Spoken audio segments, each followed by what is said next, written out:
പ്രാർത്ഥിക്കുന്നവനെ ജയിപ്പിക്കുന്നൊരു ദൈവമുണ്ട്.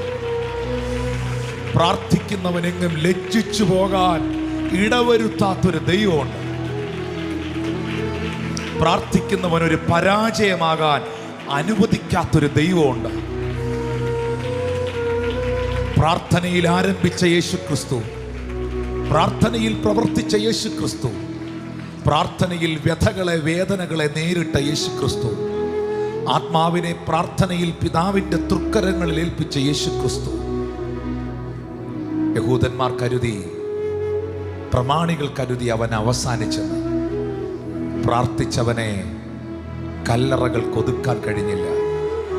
അവൻ മരണത്തെ ജയിച്ച് മൂന്നാം നാൾ ഉയർത്തെഴുന്നേറ്റു. ഇന്നും തൻ്റെ നാമത്തിൽ അപേക്ഷിക്കുന്നവർക്ക് വേണ്ടി അവൻ അത്ഭുതങ്ങളെ ചെയ്യുന്നു, അവൻ പ്രവർത്തിക്കുന്നു.